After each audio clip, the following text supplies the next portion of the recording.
My name is Kat Lyons. I'm a director with the Society for Wilderness Stewardship. You've probably seen a good chunk of our staff bopping around these past couple days. We've been part of NWSI for many, many years since its inception, and we're really excited to continue that moving forward. So I just want to share a little bit more about the work of this film, and then I'll introduce the panelists after we watch this film.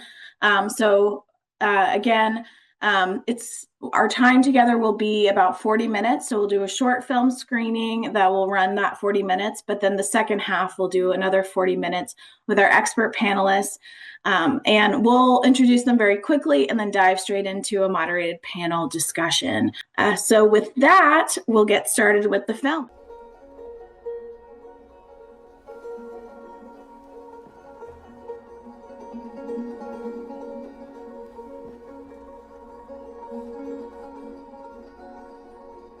Just east of Seattle, Washington, beyond the suburbs and the Puget Sound, a wall of rugged peaks rises into the clouds. Here lies the Alpine Lakes Wilderness, over 400,000 acres of glacier-carved valleys, turquoise lakes, and dense forests.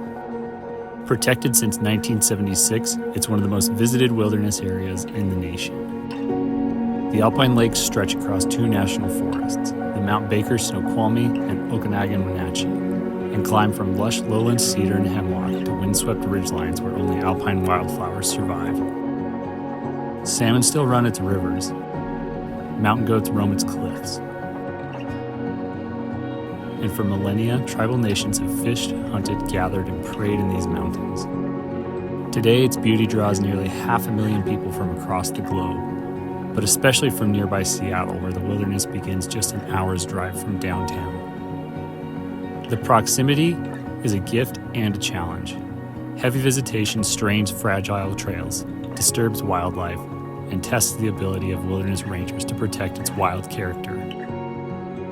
In this changing landscape, tribal nations are collaborating with the Forest Service, partner organizations, and researchers to advance a vision of mindful recreation, one that honors the land, water, and generations to come.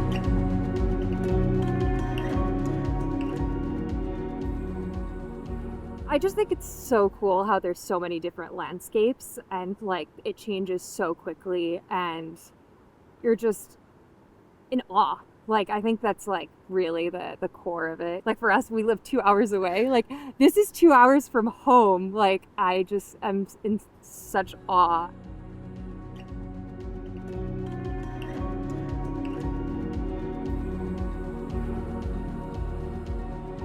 We've been trying for, I think, 7 years continuously to get a permit in the core zone, so it's our first time. The beauty of getting a permit is that you can really enjoy the solitude of it. Like the second night we were up in the core zone, it was 18 hours of like just total peace and tranquility in a very unique landscape. It's already so trafficked you wouldn't want.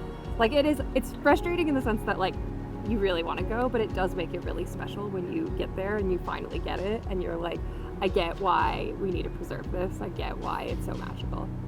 So today is Wednesday. We went and we got a permit from Sunday to Wednesday and we thought that would be like the quiet time, right? It was really busy with just day hikers. I was really shocked by how many people just trekked through it to see through it in a day. And it definitely was, I think Seattle is a place that's definitely hardcore, and you see how hardcore people are when you start to see people at like 5 a.m. going up, and you start to hear noise like going up, especially when you're in core. Just like the extents people will go to and see how beautiful it is.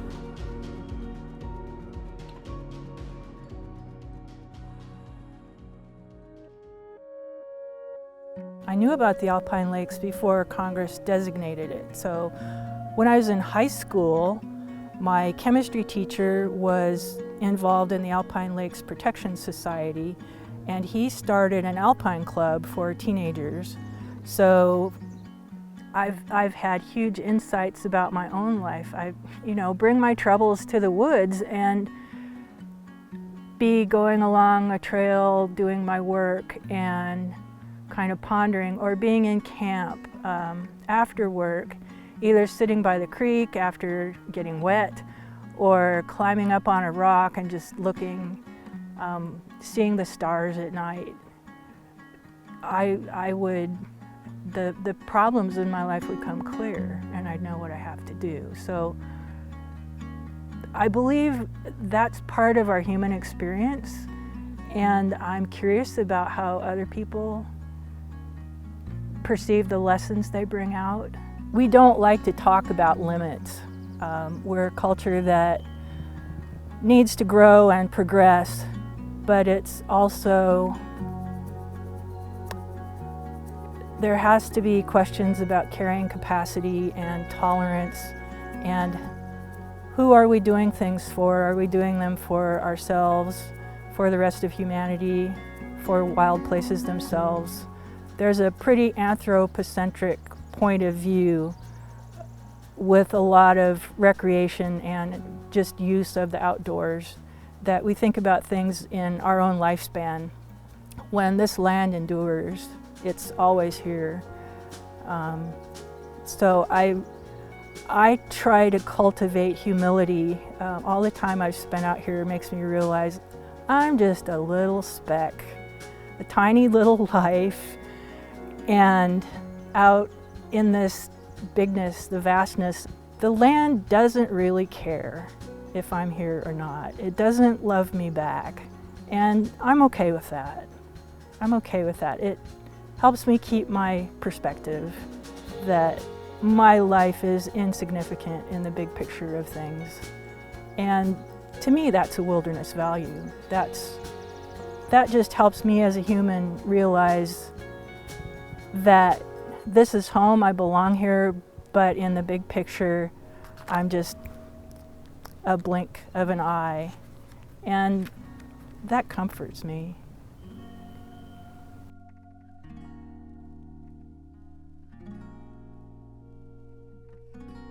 I go out with the tribe when we offer harvesting sessions, so we can all do it as a community. It creates engagement with other family members in the tribe. It creates connection, you know, because the Snoqualmie tribe is not a land base. We don't have a housing development, and so it's one way to keep our community engaged with each other is by going out there and showing where our usual and accustomed areas are, which is, you know, very far and it's very big, but it's just getting that access back to the community is important, because this is where our ancestors walked. They didn't walk on dirt roads, they walked on the land, which has been disturbed because it's created a big pathway, which before it was just nature.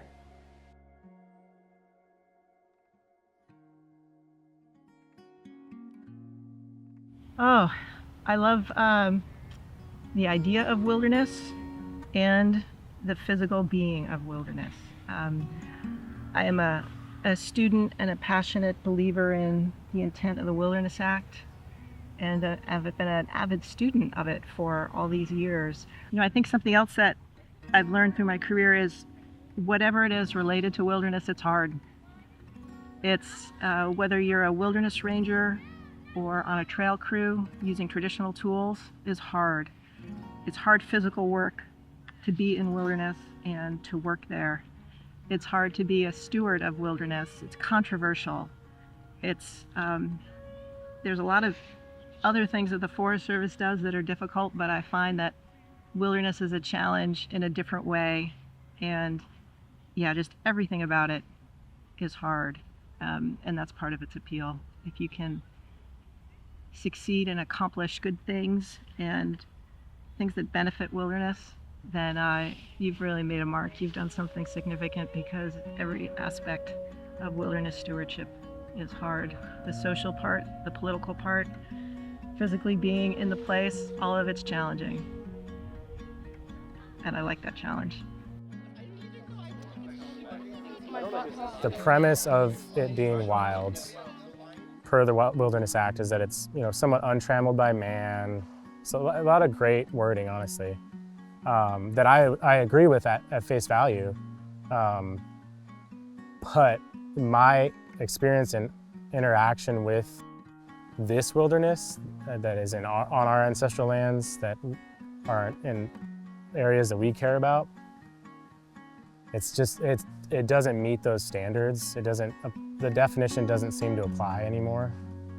And that's probably just because of the influx of visitors and increase in population and, just people wanting to get outdoors more. And so I think that the management of the land is on this premise that it's wild, that it really isn't anymore. And even back then, there wasn't a lot of tribal involvement. There has been a lot more involvement. We've been contacted, and I know other tribes have been contacted about how to manage it, how to update those policies and regulations. There's not enough public education around the importance of that status. Even though it may not be wild anymore, just how important the land is and how important it is to try to stay undeveloped. Because I think it would help impact, just the behaviors of people, their mindset when they come to the place.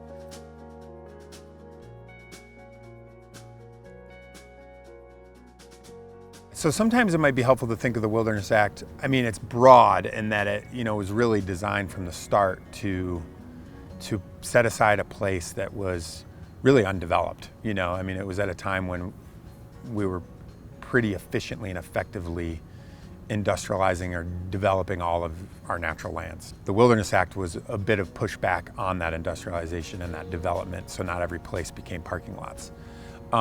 So there's a lot of mandates. The Wilderness Act has a lot of different objectives, but you can kind of pull out a recreation mandate from that, and maybe that's helpful in this context, where it really comes down to these providing opportunities for outstanding opportunities for solitude or primitive and unconfined recreation. And there's debates as to whether that is one idea or three separate ideas, but it's generally treated as three separate ideas in managing context. So solitude is generally as operationalized as the number of folks you encounter, right? So if you're running into a lot of people, then your solitude is kind of defined as not really being met. But at the same time, you've got primitive and unconfined recreation. And unconfined is often thought of as really a limited number of rules and regulations. So the idea that you can just wake up, say, hey, I want to go to this place, and go to that place without having to jump through a bunch of hoops. So you can maybe intuitively see that tension between letting people have free access to and movement within would be unconfined recreation. So not telling them they can't camp here or no fires here or those types of things. And then solitude. So if you have an increasing kind of desire to be in these places, coupled with the kind of theoretical management need to not limit how people use that place and the number of people that use that place, that's the kind of a tension that is being felt. And then primitive is kind of the third part of that, which would be not helping too much on the ground. Signage, for example, is something that is maybe be thought of as degrading the primitive form of recreation. How you travel across that landscape is another part of that, right?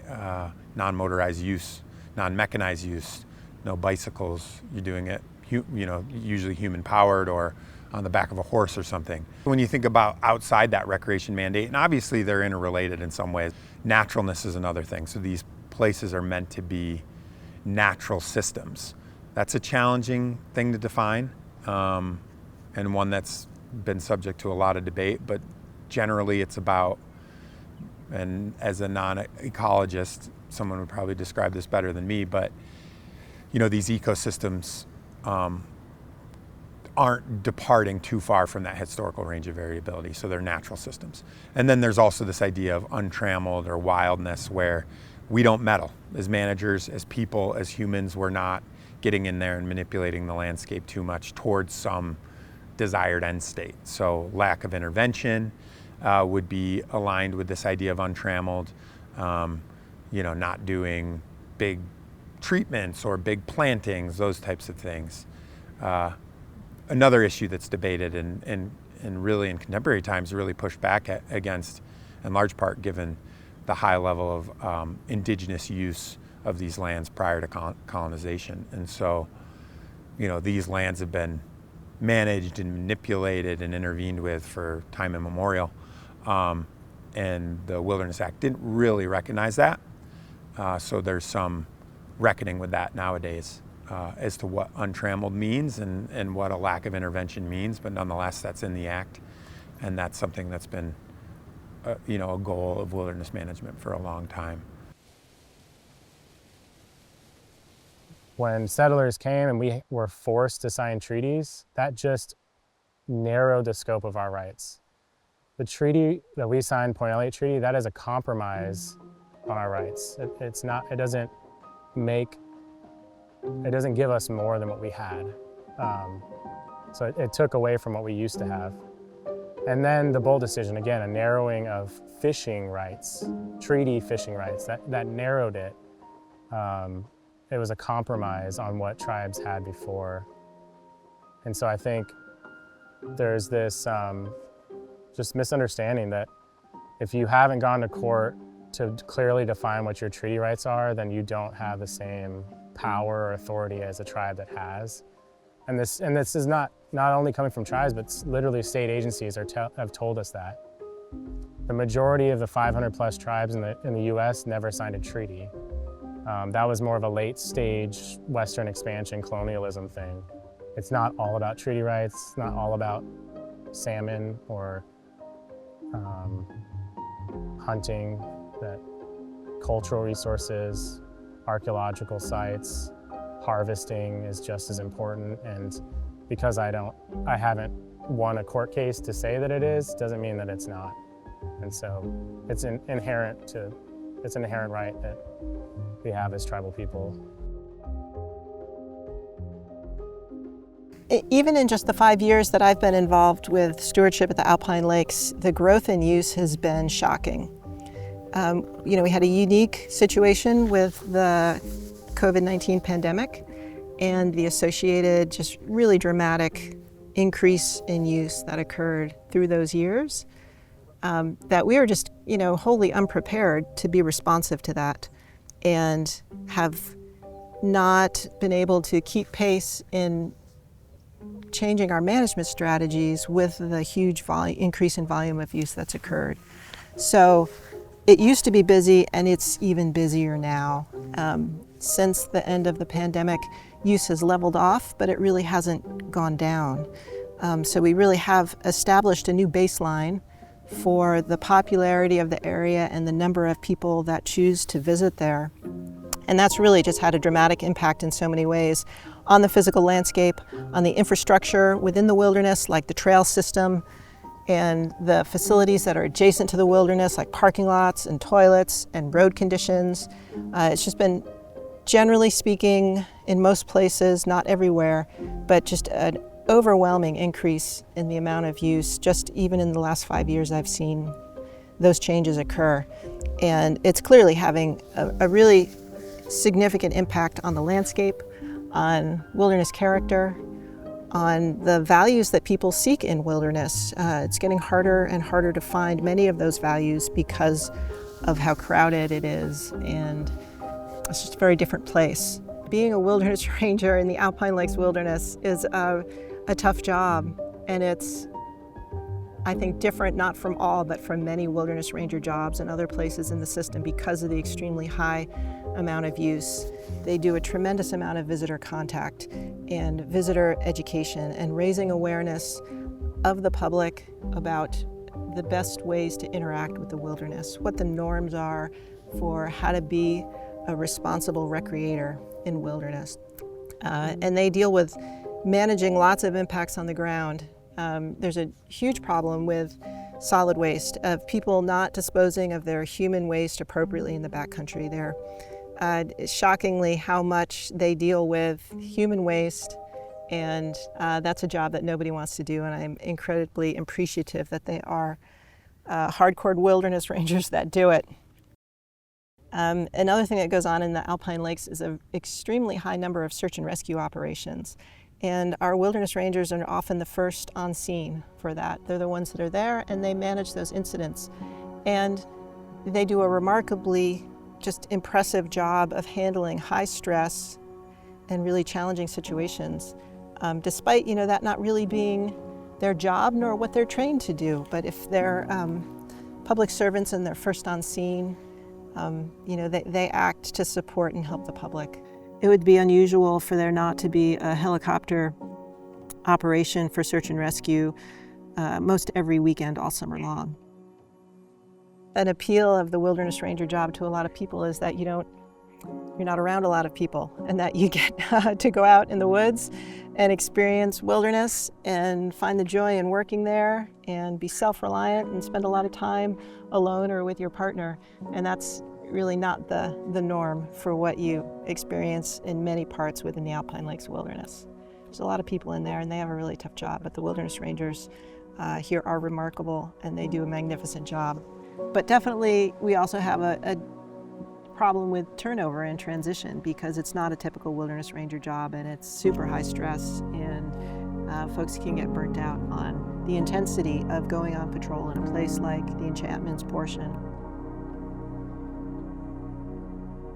Some of the trends are trends that you might expect. We are talking about a wilderness area that's very close to a large metropolitan area, so you see kind of increasing visitation over time to these trailheads. And the interesting thing about the Alpine Lakes Wilderness is that there are trailheads that are extremely popular, and then there are some trailheads that are really relatively underused in comparison, or low use in comparison.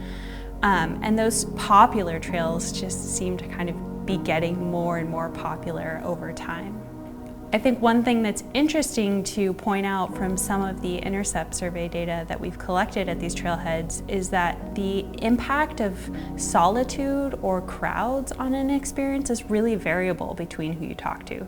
Some people are really seeking out that experience to be by themselves on a trail, and others are really not very concerned with seeing, hundreds of people a day during their hike or during their visit.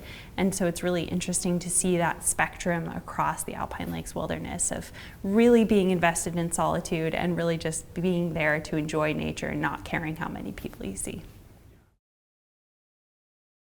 I think there was a year where it was just me and my boss, and then there were other years where I think we had, besides the two of us, like 2 other people. So for my district, I think in the years I was there, it fluctuated from 2 to 4 folks. For how much? For about 100,000 acres, a quarter of the wilderness. Wow. Yeah, big area. Yeah, and certainly a lot less than like what is listed in the management plan from the early 80s. My job was always like largely grant funded, and all the other rangers too, except for my boss. And so I think things fluctuated with that, just like finding the money to like get people there, because I think I figured it out at one point that like maybe 1 or 2 weeks of the year were like funded by congressional money, and the rest was like grants. And the Okanagan Wenatchee has strategically over the last decade adapted our workforce from an internally driven boots on the ground framework in looking more at a partnership driven model. And that's been how we look at how we prioritize money and expenditures, how we prioritize and hire staff, and how we focus our workload. We as a region and as a nation are over 50% of our trail work is accomplished by partners. And those partnerships and those relationships are individual to each partner. Some partners, they don't have a lot of money, they have low financial inputs. So we're providing tools, or we're providing oversight, or we're providing management to help get them out on the ground to do volunteer labor or volunteer work. On the other end of the spectrum, we have partners that are much more business-like and business-oriented while being nonprofits, and we provide them large money through agreements and in fairly substantial amounts to hire crews to fix our trails and repair our trails. And we write letters of support for them to get their own grants, to do their own work on the forest. And so Partnerships have developed to be an integral part of how we function as a forest and how we prioritize our efforts and our expenditures. My intent is to actually invest more into our partnerships now than I had been in the past, because I recognize that my hiring is going to be more difficult to accomplish. My ability to balance the workforce is going to be more limited. But by investing in my partnerships, my partners have built crews into the trails. They're volunteering hours. They're bringing money to bear that I don't have access to, volunteers and labor that I don't otherwise have access to.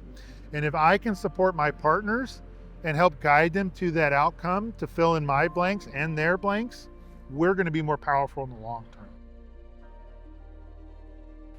I understand the need for certain things, but I think it needs to go at a slower pace so things can be maintained out here, like this wildlife of the blackberry, the strawberry, the huckleberries, even the trees. They all have some kind of element that tribes need in their own communities. There's beauty in it if you just enjoy it.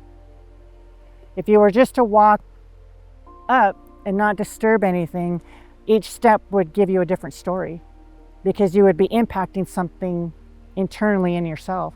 Like just putting your feet in the cold water, that would do something to you if you were just to be in the moment of it. It's all something for each person to experience, but you got to do it in a mindful and a respectful way.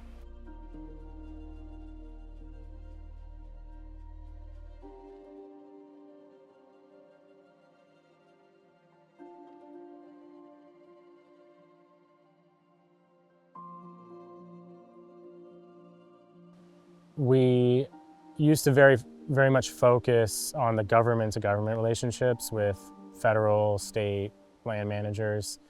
It is hard, but there's some sort of framework, which is consultation, tribal consultation. So there's a legal framework, there's these requirements by the agency, the government agency, to consult with us. Consultation is not perfect by any means, but there's something there that triggers them to work with us about land or information or policies that impact tribes. Within each federal agency, there's like a communication protocol on how to reach out to tribes, and usually it's just sending a letter to the chairman or chairwoman or an email, and that's it. There's no requirement for them to have to actually get in touch with somebody or get a response back. All they have to do is say that they reached out and prove it with a letter or an email. So it's very much a check the box type thing when it comes to tribal consultation. Out of that, there comes this nonprofit, NGO, preservation, conservation, rec groups that are doing a lot of the work that government agencies can't. And we've seen this over the last 5 or 10 years. We've really seen this outsource of the work going from the government to these nonprofits, these groups. And now we have to realize, to adapt, we have to make sure that we're reaching out to these individual groups, because they're doing the planning or the design, or they're working on the draft of a new policy, and then they're giving it to the agency, the government agency, to review it.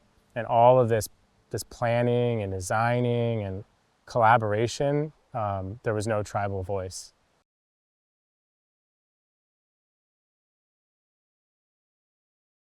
Ultimately, the way forward is public engagement, good communication, understanding diverse human nature relationships with that space, recognizing you're not going to be able to always accommodate every relationship with those wilderness areas at all times, in all places, across space and time, but hopefully a diverse range of options for people across space and time can be provided. And then further, that communication and kind of planning in a way that's about negotiating values and having people understand one another. And so you walk away from a planning situation or choice saying, worst case scenario, you walk away saying, well, I understand why they made that decision, even if you don't agree with it, right? I've led countless volunteer events in the Middle Fork. I know people who want to give back, and I know people who want to protect this landscape. So I know it's possible. I think it's just because wilderness areas and the outdoors mean so much, there needs to be this connection between how we manage it, how we use it, and how we care for it for the future. And there's also just this element of how do we make sure this is accessible for people that historically haven't been able to access this landscape. And the Middle Fork is such a great opportunity for some of these first nature experiences because of its proximity to an urban location and its distance from it. So you can be out here without any cell reception, without kind of knowing exactly what you're gonna stumble upon and have that curiosity, but also have that safety of being nearby, having this front country experience. And so I think that's what makes this place so special. And it also has the risk and the adventure that is more challenging and could be a next step to getting experience outdoors. So with that comes so much education, mentorship, respect for the nature of the outdoors and why you're out here, but it also has so much opportunity because of that. Within the Mountains to Sound Greenway National Heritage Area, there are ancestral territories of multiple tribes throughout this landscape. And in our designation, when we were designated, we have both legal language and just inherent hope to work with the 5 federally recognized tribes in this landscape. And so a lot of our work around uplifting heritage is working with tribes and having tribes uplift their heritage and knowing how to be a good partner in that. And so we have done immense work on our National Heritage Area Management Plan and really coming together on this big picture, multiple year, decades long plan of how to steward the National Heritage Area with all of these different people, with all of these different stakeholders. And tribes have been a really big part of that. And in the outdoor recreation space, it's been really interesting to be able to ensure and work to help ensure that more tribal perspectives are part of the conversation and how to respect both those relationships at our organization, but also the government to government relationships that need to be built for these decisions. And so that has been a huge learning opportunity for me, and also something that I hope continues to be strengthened when things around management and recreation are brought up.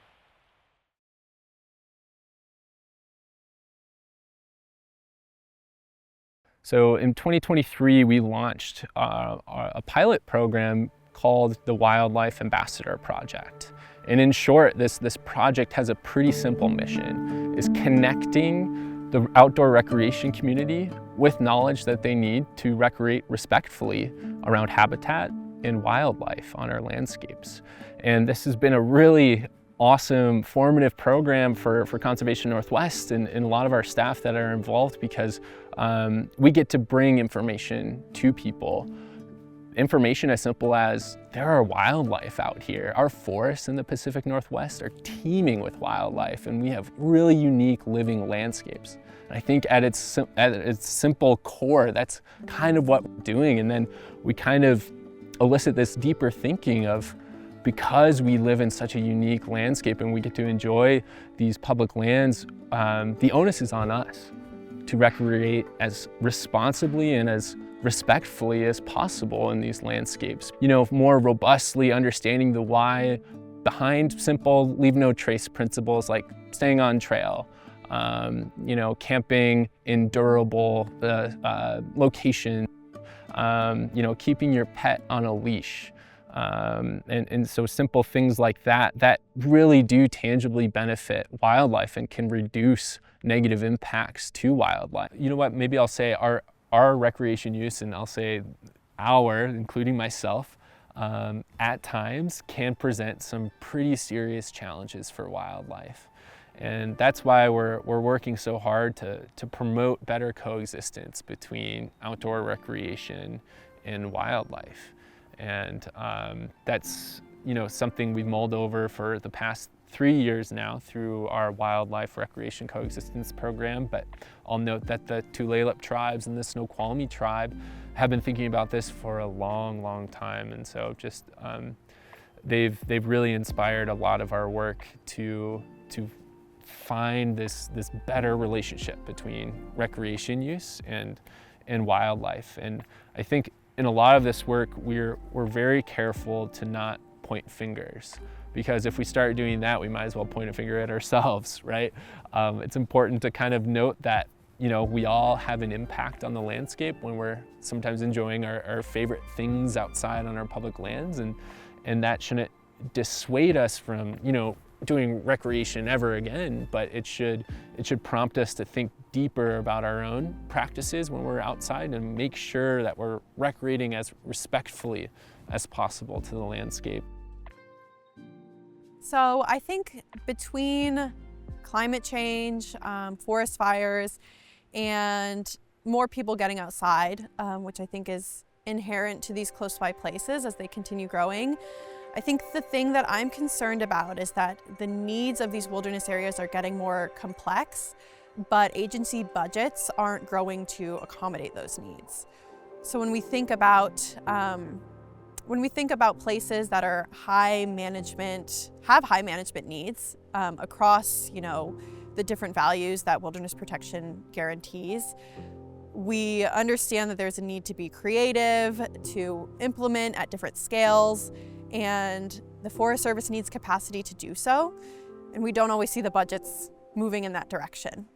So when I think about the Alpine Lakes Wilderness, I envision a place where we can continue to protect it for its immense ecological and recreational values, and I think in order to live up to those ideals, we need the capacity to really consider what solutions make the most sense. There's no one size fits all, and we see that in the Alpine Lakes Wilderness as use levels across the trail systems are very different, ecosystems are very different, and so we need to ask ourselves, take on these challenging questions that I think are the emerging topics across our country about what management solutions work in what places, and be adaptable to what answers we come up with. So one thing might be different in really high use areas versus on the other side of the forest there where access is more eroded, and we might think of all the different things in the toolbox. It could be ranger presence, more education, it could be more restrictive interventions. I think we just need to unify and kind of chat together about why are we making these decisions, and also what does that look like over time. Since urban proximate wilderness is an evolving definition, right? It depends on how population and development grows and contracts, and that means that we also have to be adaptive in how we approach management.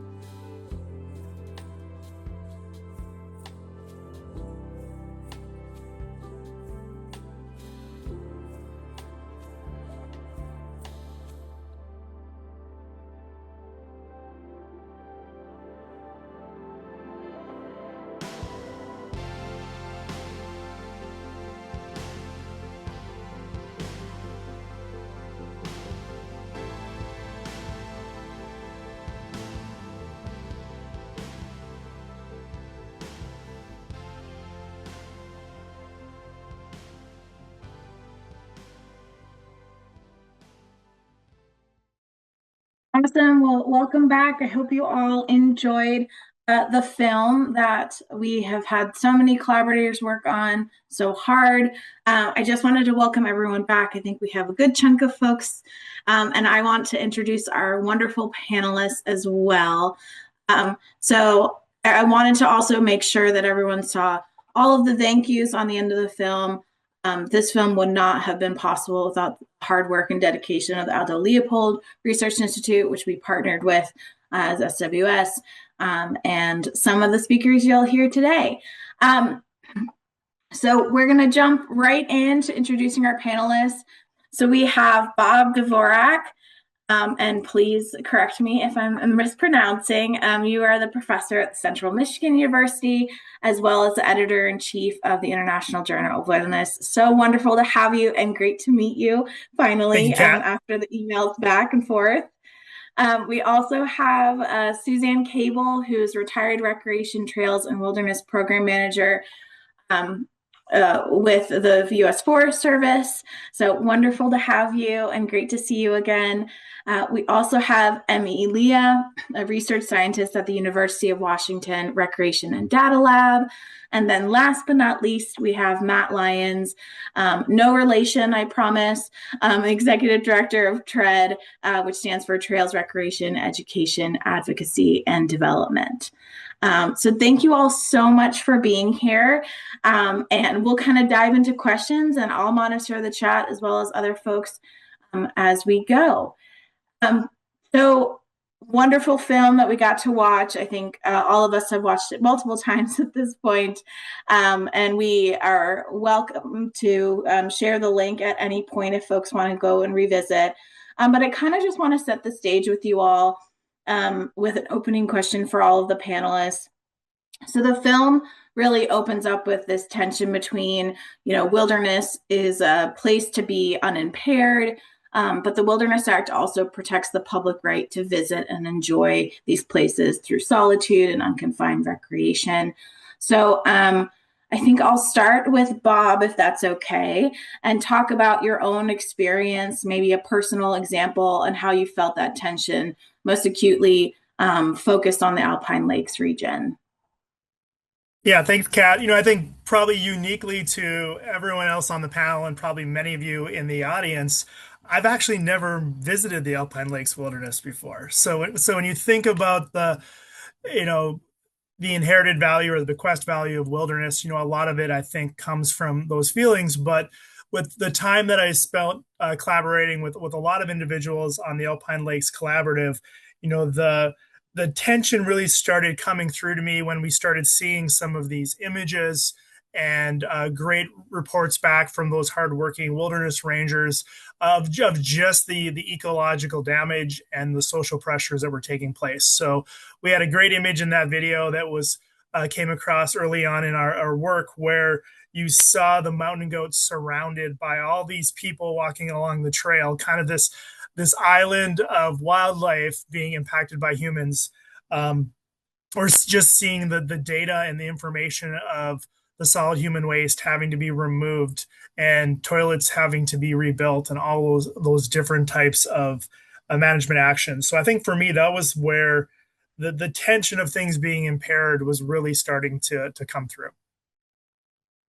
Great. Thanks so much, Bob. I think we'll go with Emmy, if that's okay. Sure. Maybe this is putting myself pigeonholed a little bit, but the thing that really came to mind to me is our lab over the last, almost decade now, or 10 years, has been collecting data at various different trailheads within the Alpine Lakes Wilderness. And so, we've randomized those studies. And so we have the really high use sites, high visitation, as well as see sites that are really low visitation. And so, for me, that juxtaposition and that tension comes from the fact that we have numbers in front of us that show that there are some trails that are just extremely heavily used and loved, and some trails that are just, 45 minutes down the road, but up a pretty, bumpy and rough dirt road after you turn off the highway that see, really relatively low numbers of visitors, orders of magnitude. So, and so you can really see the changes in those trail conditions and, and just who's visiting and who's not visiting at those two different places. So my mind really goes to kind of those examples borne out in the different data sets that we've collected over the years. Thanks so much, Emmy. I think we'll go for Matt next. Hi, everybody. Good morning. I think I'll just start with a personal anecdote. I grew up a few miles away from the enchantments my whole life, and so I've been there as a kid. I've been there, as a college student, and what I've seen over the decades is that I enjoyed it more when I was younger. I enjoyed it more 20 years ago. And today, with the amount of traffic and just the sheer number of people and the human waste and the garbage and the noise, it just isn't a place that I want to visit anymore. And that's very specific to the enchantments, which is the most popular zone in the Alpine Lakes Wilderness. But um, it's difficult to understand that tension between a wilderness area, pristine, solitude, and all those things that were pointed out in the film, and the carrying capacity of the place with the sheer number of people that want to visit this very beautiful place. And it is gorgeous. If you haven't been there, the very first time you go there, you understand why. And it's beautiful. So that's my anecdote. I used to love it. Now I don't. No, I appreciate that, Matt. And having somebody who's experienced it, seen it, lived it throughout your life is really helpful. And amazing that you're still in that landscape and get to participate in this work. Suzanne, you're last. Hey there. Thanks, Kat. Kat, great to be here. I'm going to do a little pushback just to get us going here on the premise of that question. Appreciate your patience as I diverge just a little bit here into the wilderness stewardship piece of this. I'm going to say that the saying in the question that the Wilderness Act protects the public's right to visit and enjoy wilderness, from my perspective, that just doesn't feel completely accurate. Similarly, Chris Armitage refers to in the movie to a recreation mandate in the Wilderness Act. And I think that terminology is a little bit misleading as well. Just want to point here that it's clearly stated in Section 4B of the Act, and is also clearly stated throughout Forest Service wilderness management policy, that the preservation of wilderness character is a primary objective of wilderness stewardship. That is the mandate. Recreation is identified as one of the public purposes of wilderness. That's also there in Section 4B. But the statement of those public purposes does not imply a right, a mandate, or guaranteed access for recreational use in all situations or at all times. So recreational use is clearly appropriate in wilderness, and as we know, wilderness should be managed to provide outstanding opportunities for solitude or primitive and unconfined recreation, which is one of those defined qualities of wilderness character. But recreation use and access should not be occurring at the expense of the preservation of an area's overall wilderness character.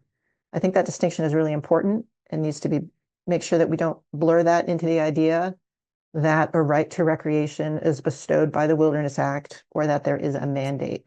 So feeling better just having to get that little bit out of the way. Shifting specifically to the Alpine Lakes, and in my experience, I have observed the most acute problems with unmanaged recreation that is irreparably damaging wilderness character in the 24,000 acre enchantments area, the Alpine Lakes Wilderness. What's going on there is unmanaged, unmitigated, uncontrolled recreational day use, which is what we see today in the enchantments. In that portion of the Alpine Lakes, again, it's not everywhere throughout the Alpine Lakes, but in the enchantments region, it's out of control recreational day use. What it's doing is it's exceeding existing infrastructure capacity and severely impacted wilderness character.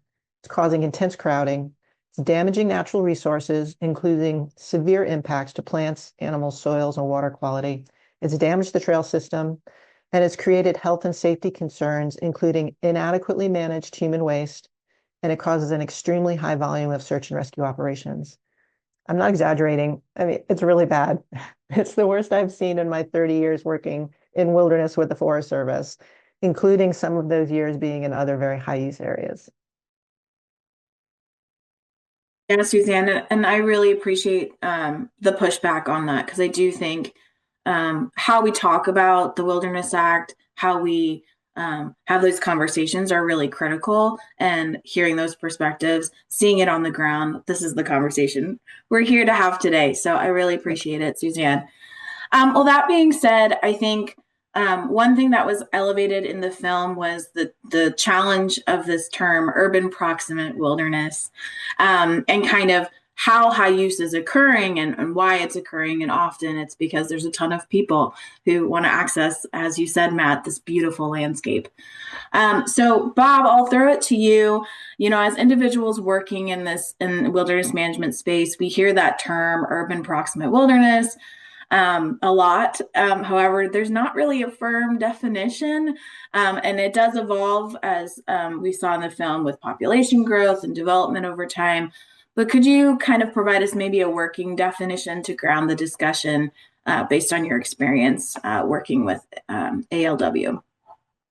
Yeah, thanks, Kat. I think when we go back to the term, it it really was originating when we were thinking of these large population centers. So when we started saying urban proximate, the ideas of San Francisco and Seattle and Salt Lake City and Denver, like these places out in the West, were really kind of driving, that kind of an audience or that kind of a visitor use profile to what urban proximate was.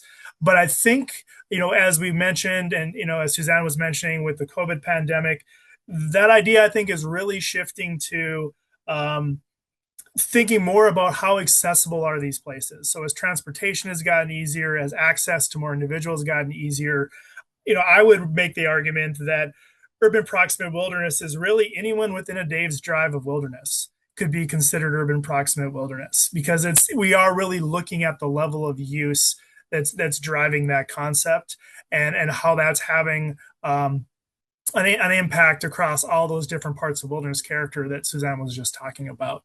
So that's where I would land on. If you're within a day's drive of wilderness, whether you're in a metro area or a suburban area, that's really an urban proximate area that we're trying to consider. That's great, Bob, and a great grounding conversation. I am based in Missoula, Montana, and we have the Rattlesnake Wilderness, right? That's a very hop, skip, and a jump away, and there's challenges of use there as well. So really appreciate that, Bob.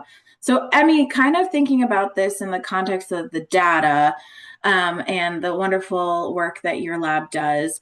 The data, especially in the Alpine Lakes, is often telling us a story that the managers are feeling, that Suzanne is talking about, but can't really always quantify. So what does that research tell us about some of that specific pressure of that proximity to metro areas like Seattle, and how we can, think about that difference when we're talking about that through managers and how they're trying to quantify it, and what that looks like for remote wilderness areas? The simplest answer, I think, to this question is the answer that probably, most people have front of mind, is that there are trends over time that there's increasing use in a lot of these places, and particularly so for some of these trails that are kind of heaviest hit or most, popular, kind of front of mind, maybe even, dare I say it, Instagram worthy. And I think that's true. And we see these patterns changing over time, not just with how many people are visiting these areas, but also when, and who. And I think, in large part, that has something to do with how close the Alpine Lakes is to, a major metro area. But at the same time, not to negate those really serious consequences of having really high use at some of these trails, it's important to recognize that the diversity of patterns of use across the Alpine Lakes is varied.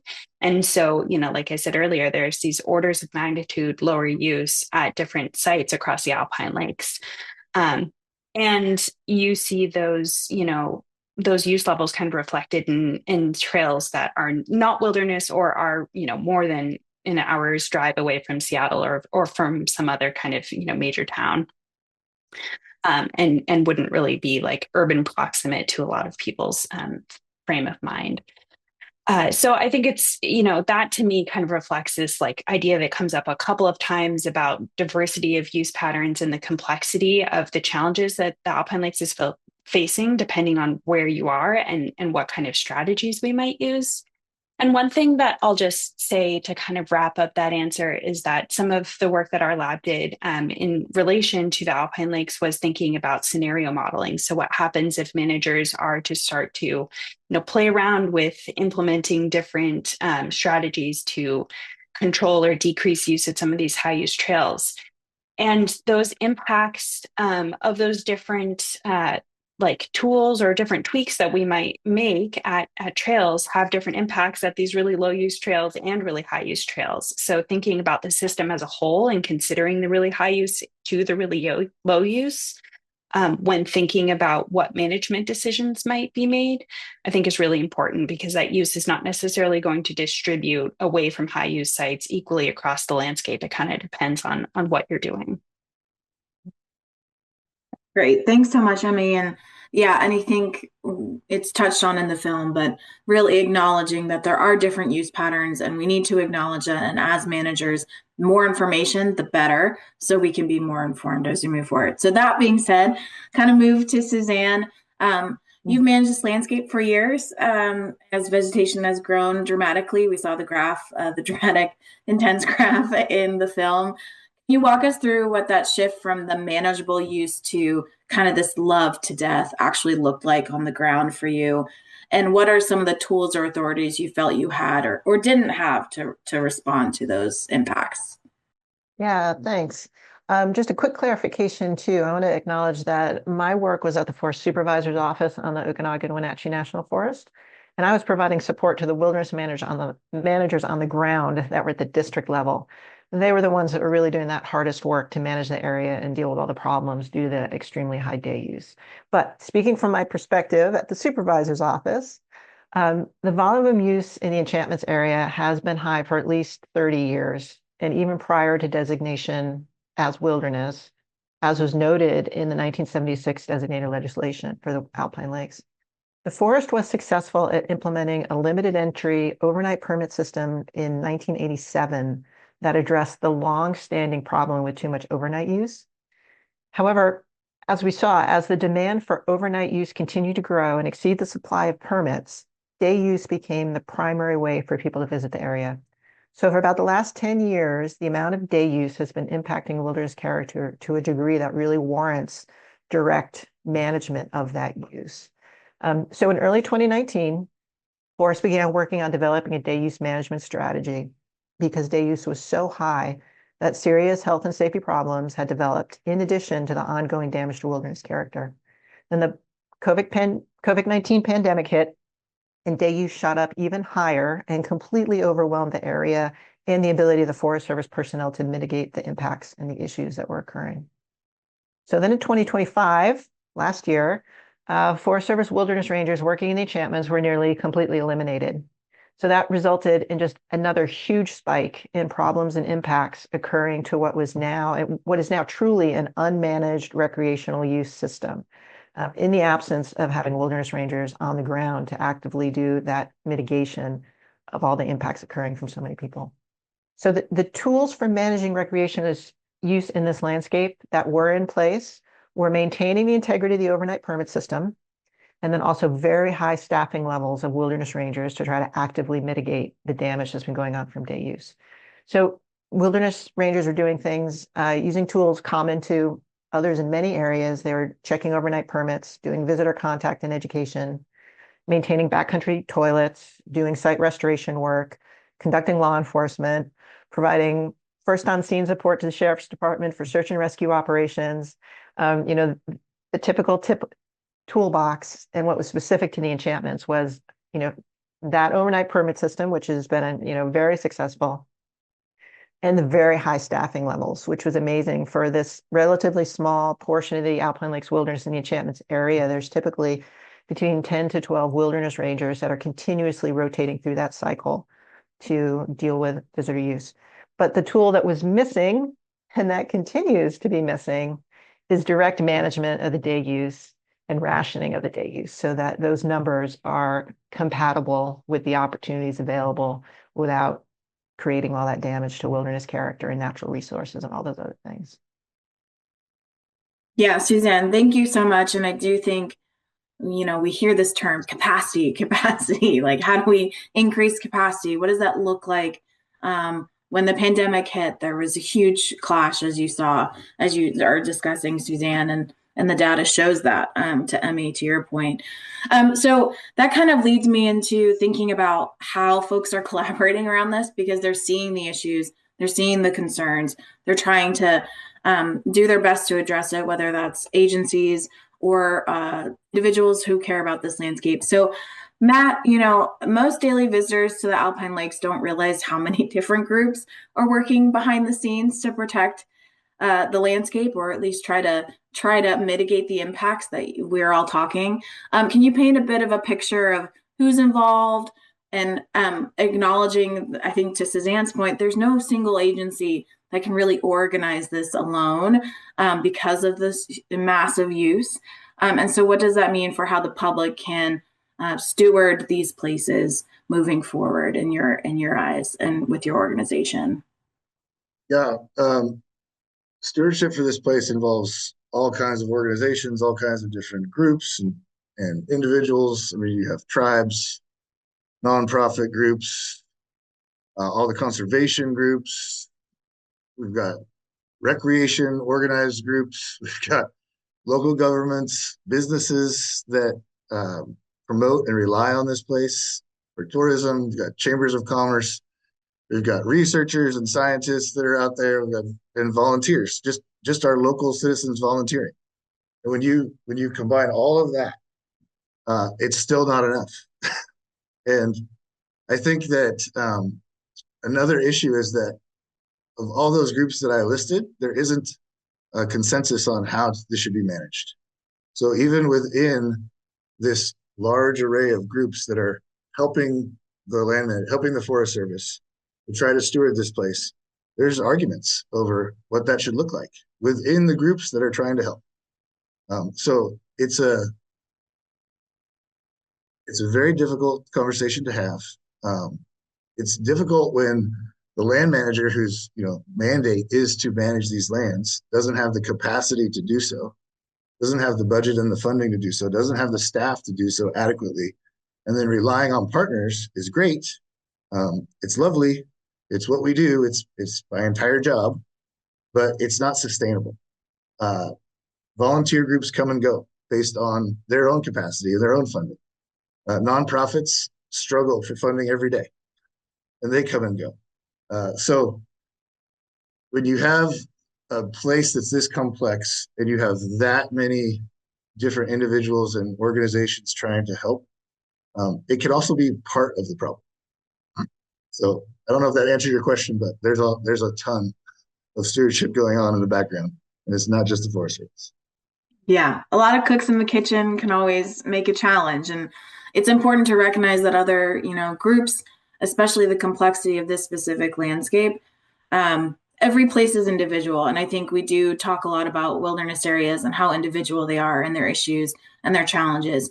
And that's, Emmy's research is showing that, each place is different, each trailhead is different. So these are the complexities that partners, communities, stewards need to acknowledge when they're stepping into a space of trying to protect these places. So I really appreciate that, Matt.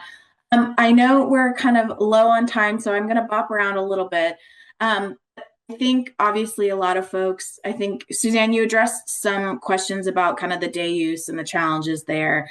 But Bob, I'm a little curious kind of about the solutions and paths forward as we kind of try to end on a happy note here of like, what can we do? How do we shape this? So, there's permit systems, there's timed entry that Suzanne mentioned, there's obviously the leave no trace messaging, trail hardening. The toolkit is growing on all of these approaches, but what is the research and the science telling us about what are interventions that are most effective at reducing that ecological and social impact in these, what we've deemed urban proximate wilderness areas?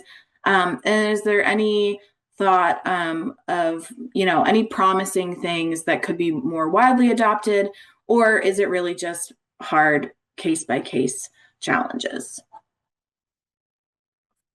Yeah, Ken, I think there's two things that we can kind of think about. The first one being that we know some of these things work really well. So timed entry, permits, the lottery system we've seen for the core enchantments. The data has always shown that when we've implemented these, they do have effects in the direction that we're hoping for when it comes to crowding and reducing ecological damage in those areas. I think when we look to the horizon, that there's two things we can think about on the research side of things or the management side of things is we have more restrictive things we can use. So we can look at things such as, we've seen congestion pricing in areas when it comes to things when we think of urban planning. We can think of those as kind of congestion permit lotteries based on those times of the year as we have more data and the ability to look at things spatially, like Emmy's doing in their lab. In the more severe route, individuals have talked about things such as, do we have a heritage voucher where or similar to what we've seen in wildlife management, do you only get one permit ever to go to some of these places? You get your one opportunity to go. But that brings in a whole lot of challenges and a whole lot of questions about equity and fairness, and particularly with the values that the film was talking about when we look at the extremely important cultural and indigenous rights that come across these landscapes. The other thing we can do, other than some of these extreme things, is trying to continue to further push the education. So while Leave No Trace is important and shows human behavior, we really need to talk about shared values a lot more, and the diversity of values also that exist. That is, as Suzanne was saying, very much I'm in agreement with at the very beginning, is, wilderness was something we created because the other types of protected statuses we had wasn't sufficient. We had all these other urbanization and pressures created. So we needed to make a place where wilderness could be free-willed, where wild dominated. And to tell that to, the public is a message we need to continue to do better, that this is a different place. When you cross that imaginary line on the trailhead, it's not just a new set of rules, it's also a new set of values. And until we can have more of a cultural shift and adoption of some of those values and consensus, we're going to struggle with the implementation, when that implementation needs to be much more restrictive to protect those natural values and those wilderness values and those ecosystem services that all exist. Yeah, Bob, I love the concept of it's not just stepping over this invisible boundary and more rules. I think there's a lot of education around, where are the rules and how do we do that? And really thinking about the values. And I think as a person who's done wilderness character monitoring for, way too long, I really resonate with that. And I think there's probably folks who resonate with in the audience. So I'm going to bop around a little bit more just kind of on this topic. There is a note in the film that talks a lot about kind of this term of mindful recreation and visitor responsibility. So I kind of want to get into those questions a bit. So Matt, TRED is working directly with visitors and recreationists where the organization can. And I'm curious, kind of echoing Bob's thoughts on, how do we educate people? What does mindful recreation look like in practice, and how do you shift that behavior without alienating those various constituencies and making sure it's equitable, and making sure that these communities feel welcomed within these wilderness areas? How do we show these values and teach these values to people? Yeah, I wish I had the answer for that, because we would be doing it. Unfortunately, things have changed over time. So when I was going up to this beautiful place decades ago, for the first time, you had to do a little bit of your own research. How do I get there? What am I getting into when I get there? What's the elevation gain? How many miles am I going to be hiking? And so there was some individual effort that needed to take place before we had phones, before we had the internet, and definitely before we had Instagram and TikTok, where you had to kind of do your own research. And as you did that, you could come across things like leave no trace principles, how to be a good steward. Like, you would come across things that reminded you to plan ahead, to pack in and pack out. So you would see these messages in these places that you were researching in order to get there. Today, that doesn't happen. Today, what we're seeing is somebody posts some beautiful picture on Instagram. Somebody holds up their phone and is live on TikTok. Someone else in the world sees this and says, I want to go there. Hits one button and Google tells them how to get there. It doesn't tell them anything else except how to get there. So what we're seeing people showing up unprepared. And I don't know that it's their fault. I'm not casting blame on anyone or any type of group, because the access is so easy that people show up unprepared. We had 33 search and rescue missions last year just in the enchantments. We had 2 deaths, and that is not uncommon. That's what we see almost every year. That shouldn't be happening. When people show up, they show up with inflatable swans. Like, think of the biggest swan you could put in your pool. I'm going to pack that up there. I'm going to blow it up, and I'm going to take a pretty picture in the lake. And then I'm going to leave it because somebody else might want to have the same fun opportunity that I valued. And then it pops, and now it's garbage. We have people that will literally go to REI, grab their first ever backpack, brand new sleeping bag, brand new tent, take it up there, stay the night, and then just leave it because it's a one-time use for them. And I don't need to bring it back out. When that kind of interaction is happening with a wilderness area, I don't know how you educate people. You can't get to the messaging. You can't get to everybody when they have that instant access. So I don't know what the answer is. I think the answer is better management. I think the answer is a little bit of restricted use. And that goes to the second point of your question, which is different recreation groups, which we represent. I mean, that is my job, is to advocate for recreation in all forms. And within those recreation groups, we have differing opinions. It should be access for all. It should be limited use. And it's just a really difficult, complicated. I wish I had the answer. I don't. That's okay. We don't have to have all the answers, but I do think it's really important to have that conversation and think about the challenges to communicating to these communities, with also acknowledging that there are values that we can slide in here and there, but we do need the capacity, Suzanne, to your point. We need the capacity to be able to do that, to educate, to support. So we are close to time. I just want to kind of combine 2 questions for everyone to end on, and thanks, panelists, for being willing to let me roll around here. But the film kind of ends with this cautious optimism of, okay, there are ways we can potentially approach this. I'm curious what you all would think about what the Alpine Lakes look like in 5 years. What would be an indicator or metric of success for the Alpine Lakes? And then also one other kind of tidbit of, what do you want wilderness stewards, the audience, the rangers, the volunteers, the partners on this call to get from this conversation today, to be able to work differently in these spaces? So 2-parter, but I will hand it to Emmy, since we haven't heard from you in a bit, about kind of the optimism, what's the healthy trajectory, and then what you want folks to get out of this today.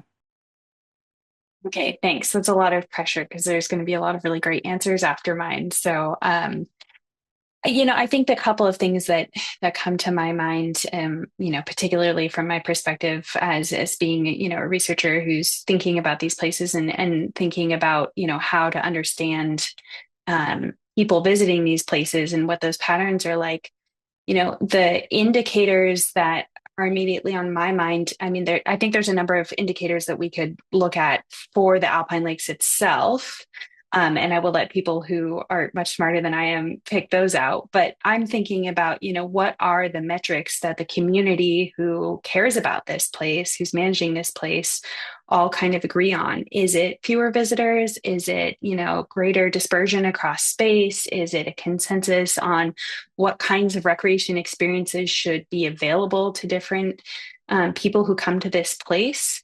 And I think that, the discussion that's gone on today, the kind of ethos of the film, is what needs to happen in order to get to that place. So that's really more about the people who are thinking about the Alpine Lakes and who love and steward the Alpine Lakes rather than, about it itself. And then, I think some takeaways that I had thought about were that there's, shifting baselines is a challenge for us humans, like across pretty much every field. And it can be really easy to not notice that they happen, which is, the nature of the beast, I think. And so some of those monitoring metrics are really important to help us understand, how those baselines are changing in terms of visitation patterns or where people are going or how many people. And data are really invaluable to keeping track of that. And it also provides us an opportunity to kind of check our assumptions with some quantitative information to avoid being reflexive to decision making, especially when there are, places that really are kind of in a crisis mode in terms of how many people are visiting and what those impacts are like. And then, just to take it all the way back around to where I started, like the data is really important and it's really useful. And ultimately, we are the people using that as a tool to help us make decisions. So again, it's about the community of people who care and steward for this place, using that information as a tool to make choices. Yeah. That's great. Collect data if you can and get capacity to collect data. We love it. Suzanne, I'll let you go. Okay, I'll try from the, wilderness, former retired career wilderness manager and now advocate for wilderness perspective. What would be a healthier trajectory for the enchantments, that portion of the Alpine Lakes going into the future, is really the direct management of day use access and doing that in a really thoughtful, innovative way. Permit systems, are a bummer. I don't think anybody loves them, but at certain times they're necessary. And I'd love to see those, really supportive stakeholders coming together to design the next generation permit system for day use, something that's really creative and thoughtful and, the best we can use with current technology and research about how to design a good system so that we're addressing, the situation that we've described that's going on in the enchantments now. And the metrics of success are just reduction in all of those things we've mentioned that are currently so severely impacting wilderness character, both the biophysical and the social aspects of heading into the Alpine Lakes. And then trying to think about takeaways or leaving on a thought of optimism. I think what I'd reinforce, and we've touched on this a little bit with the urban proximate theme, is to recognize that with the Wilderness Act, Forest Service policy, it's important to recognize that management of urban proximate wilderness by those measures is not any different than management of wilderness in any other areas, that there's nothing special if a wilderness is close to an urban area with intense population pressure upon it. We still are mandated to uphold the same standards for wilderness stewardship of any other wilderness in the system. And that means that, not that it's not hard enough already, but wilderness managers need to work all that much harder to protect those places. And I think if there's a word of advice, as difficult as it may be, is to be as proactive as possible, to be trying to adapt your management strategies to mirror the pace of change so that you're keeping up with the changes in visitor use and travel patterns so that you don't allow a system to become deeply entrenched and for certain behaviors to become normalized the way they are in the enchantments. The longer you wait to fix it, the harder it is to undo what's become established normative behavior and levels of activity and use and all those things. So gosh, I know it's rough, especially in today's current socio-political environment. No doubt reduced capacity, clear Forest Service priorities that are not limiting access and protecting wilderness stewardship necessarily, but to keep at it and to try to be as proactive as you can and keep the pace of management change concurrent with the change in use best you can. Thanks, Suzanne. Yeah, I really appreciate that and morning and the different perspectives from your different roles and positions and now looking at it. So we are over time, but I want to be respectful of the two panelists we have left. So Matt, I'd love to get last words from you, and then Bob quickly, and then I will wrap up as fast as I can. Okay, I'll try to be quick. I think the one thing that we've learned about this wilderness area is that without leadership and decision making, things will just naturally go the way they go, and that's where we are. So I'm optimistic that we will have some form of leadership that actually makes some form of a decision and try something new, even if it's a pilot.